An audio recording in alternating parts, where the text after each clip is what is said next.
seperti rusa rindu, sungaimu jiwaku rindu engkau. Kaulah Tuhan hasrat hatiku, ku rindu menyembahmu. Engkau kekuatan dan perisaiku, kepadamu rohku berserah. Kaulah Tuhan hasrat hatiku, ku rindu menyembahmu. Yesus, Yesus, kau berarti bagiku. Yesus, Yesus, kau segalanya bagiku.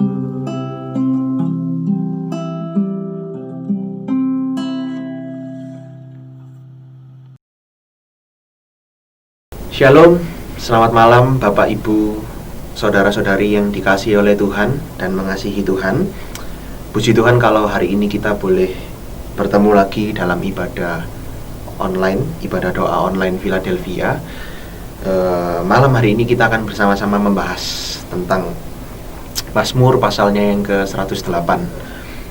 Mari kita buka Alkitab kita bersama.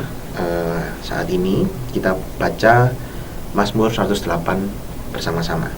Syukur dan doa. Nyanyian Mazmur Daud. Hatiku siap ya Allah, aku mau menyanyi, aku mau bermazmur. Bangunlah hai jiwaku. Bangunlah hai gambus dan kecapi. Aku mau membangunkan fajar. Aku mau bersyukur kepadamu di antara bangsa-bangsa ya Tuhan, dan aku mau bermazmur bagimu di antara suku-suku bangsa. Sebab kasih-Mu besar mengatasi langit, dan setiamu sampai ke awan-awan. Ayat yang ke-6, tinggikanlah dirimu mengatasi langit ya Allah, dan biarlah kemuliaan-Mu mengatasi seluruh bumi. Supaya terluput orang-orang yang Kau cintai, selamatkanlah dengan tangan kanan-Mu dan jawablah aku. Allah telah berfirman di tempat kudus-Nya, aku hendak beria-ria, aku hendak membagi-bagikan Sikem, dan lembah Sukot hendak kuukur. Ayat 9, Gilead punyaku, Manasya punyaku, Efraim ialah pelindung kepalaku, Yehuda ialah tongkat kerajaanku. Ayat yang 10, Moab ialah tempat pembasuhanku, kepada Edom aku melemparkan kasutku, dan karena Filistea aku bersorak-sorai. Siapakah yang akan membawa aku ke kota yang berkubu? Siapakah yang menuntun aku ke Edom? Bukankah Engkau ya Allah yang telah membuang kami, dan yang tidak maju ya Allah bersama-sama bala tentara kami? Berikanlah kepada kami pertolongan terhadap lawan, sebab sia-sia penyelamatan dari manusia. Ayat yang ke-14, ayat yang terakhir, dengan Allah akan kita lakukan perbuatan-perbuatan gagah perkasa, sebab Ia sendiri akan menginjak-injak para lawan kita. Mari sebelum kita membahas tentang Mazmur 108, kita sama-sama berdoa terlebih dahulu. Mari kita berdoa. Bapa dalam surga, terima kasih buat kesempatan yang indah kami boleh bersekutu kembali, berdoa, memuji dan memuliakan nama Engkau Tuhan. Dan hari ini kami berkumpul bersama. Kami mau membahas tentang Mazmur 108 ini. Kami tahu kami orang-orang yang gak sempurna ini Tuhan, termasuk hamba-Mu yang tidak jauh dari kata sempurna ini. Tuhan yang sempurnakan Tuhan pelayanan kami. Kami serahkan semua dalam tangan-Mu Bapa. Bukakan hati, telinga dan pikiran kami untuk mau dibentuk sesuai dengan kehendak-Mu.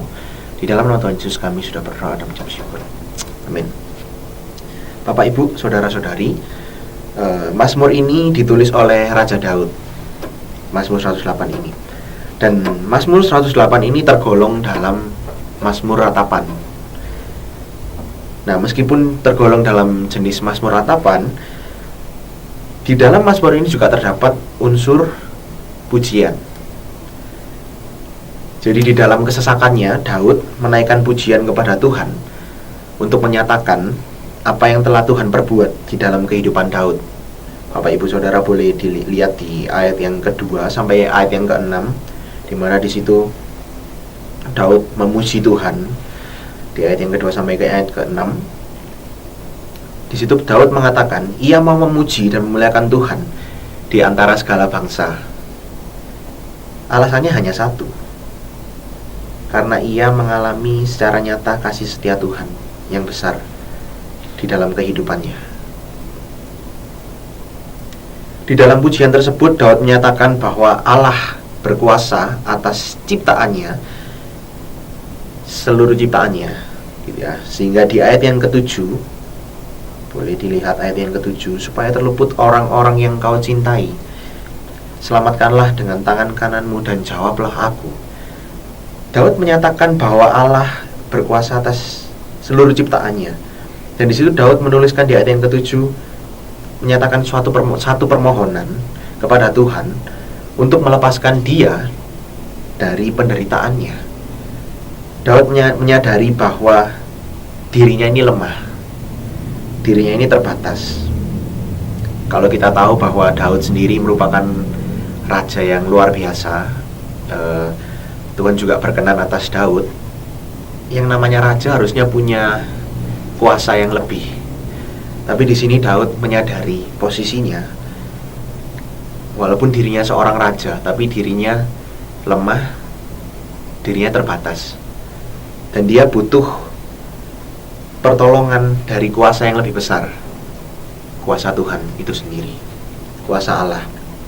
Kemudian di ayat selanjutnya, dengan mengingat kembali kota-kota yang Tuhan berikan kepada bangsa Israel, Daud menyatakan bahwa Israel adalah milik kepunyaannya, kepunyaan Tuhan. Dan Yehuda merupakan tempat yang dipilih Tuhan untuk Daud memerintah sebagai representatif dari otoritas Tuhan. Di ayat yang ke-10 juga Daud menyebutkan bangsa-bangsa asing seperti Moab, Edom, Filistea, yang merupakan musuh dari bangsa Israel sendiri. Mungkin kalau Bapak Ibu sudah tahu, atau mungkin bagi yang belum tahu, Moab, Edom, dan Filistea ini merupakan musuh dari bangsa Israel. Di situ Daud menyatakan bahwa Tuhan adalah Allah yang memegang kendali atas kehidupan umatnya. Artinya apa? Hal ini menyatakan bahwa ada pembalasan Tuhan atas perbuatan yang dilakukan oleh bangsa-bangsa tersebut kepada bangsa Israel. Jadi Tuhan menyatakan pembalasannya atas perbuatan bangsa Moab, Edom maupun Filistia yang mereka perbuat kepada bangsa Israel. Dan saat itu ditulis sebenarnya gitu ya, ditulis bangsa Edom ini merupakan penghalang terbesar, atau mungkin halangan terbesar bagi bangsa Israel. Kenapa? Dikarenakan kuatnya benteng pertahanan mereka. Jadi ketika berperang, Edom ini terkenal sangat kuat benteng pertahanannya. Namun yang menarik, boleh disimak di ayat yang ke-11 sampai dengan yang ke-12. Di situ ditulis, terlihat seolah-olah, ya, seolah-olah, bukan Tuhan meninggalkan bangsa Israel, enggak, seolah-olah. Jadi di situ Daud menuliskan, siapakah yang akan membawa aku ke kota yang berkubu? Siapakah yang menuntun aku ke Edom? Ayat 12, bukankah engkau ya Allah yang telah membuang kami, dan yang tidak maju ya Allah bersama-sama bala tentara kami? Di situ Daud menuliskan seolah-olah itu Tuhan meninggalkan mereka, padahal kenyataannya tidak. Karena kalau Tuhan memang meninggalkan Israel, maka mereka tidak mempunyai namanya perlindungan. Di ayat yang ke-13, di situ Daud memohon perlindungan dari Tuhan, karena ia tahu meminta perlindungan dari manusia itu sia-sia. Daud meminta pertolongan dari Tuhan dan mereka percaya bahwa Tuhan akan menjawab seruan pertolongan mereka. Ayat 13, berikanlah kepada kami pertolongan terhadap lawan, sebab sia-sia penyelamatan dari manusia. Di ayat yang 13, versi bahasa Indonesia masa kini ditulis demikian, tolonglah kami terhadap musuh, sebab bantuan manusia tidak berguna. Daud menyadari bahwa apa yang bisa diharapkan dari manusia? Gak ada. Ayat 14, dengan Allah akan kita lakukan perbuatan-perbuatan gagah perkasa, sebab ia sendiri akan menginjak-injak para lawan kita. Versi bahasa Indonesia masa kini ditulis, bersama Allah kita akan gagah perkasa, dialah yang mengalahkan musuh kita. Bapak-ibu, saudara-saudari yang dikasihi oleh Tuhan, pengenalan akan Tuhan akan menentukan sikap kita dalam menjalani kehidupan. Terlebih apabila kesulitan datang. Apakah kita akan menghadapi masalah dengan penuh pengharapan kepada Tuhan? Misal kita tahu bahwa karena COVID-19 ini banyak hal yang kacau, mungkin dari segi ekonomi dan lain sebagainya. Apakah kita akan menghadapi masalah itu dengan penuh pengharapan kepada Tuhan, atau menghadapinya dengan sikap putus asa? Mazmur 108 adalah doa dan nyanyian syukur yang mengungkapkan semangat dan kesiapan hati Daud untuk menyaksikan, untuk melihat perbuatan Tuhan yang besar yang menyelamatkan umatnya. Daud percaya bahwa Tuhan yang berkuasa atas bangsa Israel dan bangsa-bangsa lain akan bertindak menolong dan menyelamatkan umatnya pada saatnya atau pada waktu Tuhan. Daud sadar bahwa kekuatan manusia ini terbatas, tetapi pertolongan Tuhan dapat membuat kita berkata, bersama Allah kita akan lakukan perbuatan-perbuatan yang gagah perkasa. Kehidupan memang tidak selalu lancar, tapi jika kita sudah mengalami kebaikan Tuhan, kita akan semakin menyadari betapa besarnya kasih setia Tuhan dalam hidup kita. Menghadapi keadaan apapun, menghadapi situasi apapun, menghadapi tekanan apapun, kita akan melewatinya dengan penuh pengharapan kepada Tuhan, seperti Raja Daud. Kita tidak mudah putus asa, tidak mudah menyerah, atau bahkan tidak menyalahkan Tuhan karena situasi ini atau kondisi ini gak enak Tuhan. Situasi ini sangat gak enak Tuhan. Menyalahkan situasi, kondisi, atau bahkan mungkin jangan sampai di antara kita menyalahkan Tuhan. Oh, karena Tuhan gak sayang sama saya, terus Tuhan gak sayang sama keluarga saya, Tuhan gak sayang sama anak saya. No, enggak. Kita tidak mudah putus asa dan kita tidak mudah menyerah, karena kita percaya bahwa Dia Tuhan yang selalu beserta dengan kita. Sesuai dengan tema Natal kita bulan Desember ini, yaitu Immanuel, Allah beserta kita. Dia selalu beserta dengan kita.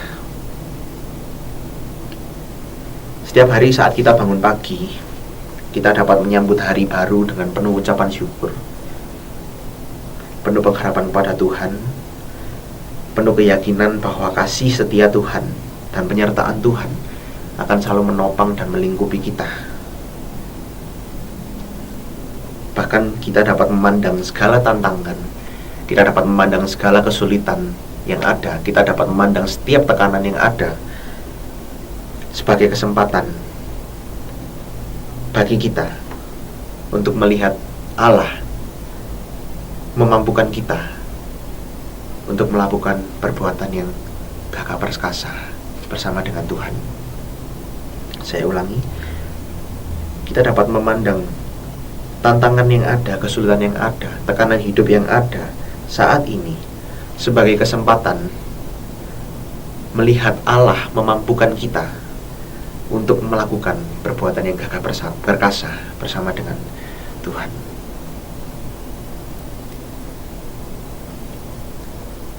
Mari bersama-sama kita Kita satukan hati dalam doa.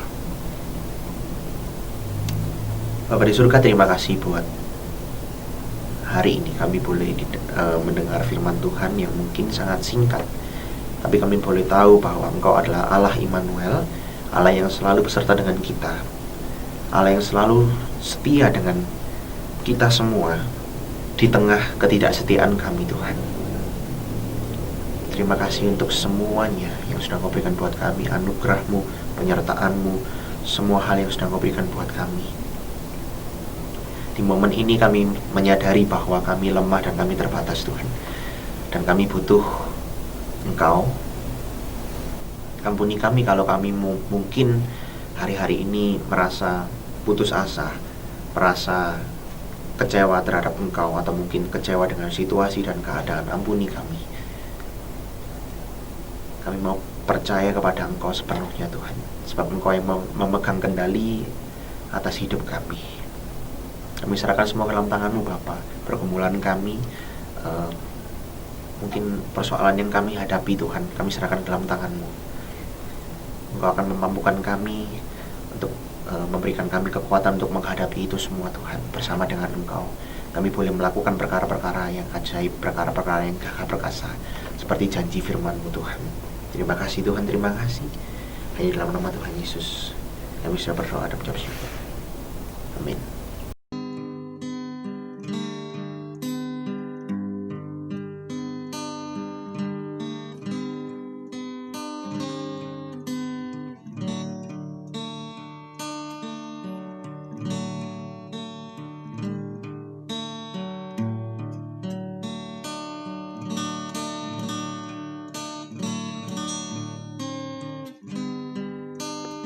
Shalom. Berikut adalah pokok doa syafaat yang bisa kita panjatkan pada malam hari ini. Dipersilahkan untuk mencatat atau men-screenshot tayangan ini.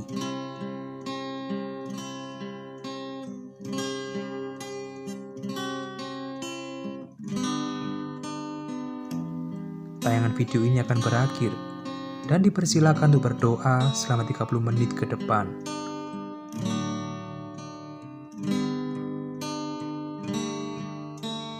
Sampai bertemu pada ibadah doa Philadelphia mendatang. Selamat malam, Tuhan memberkati.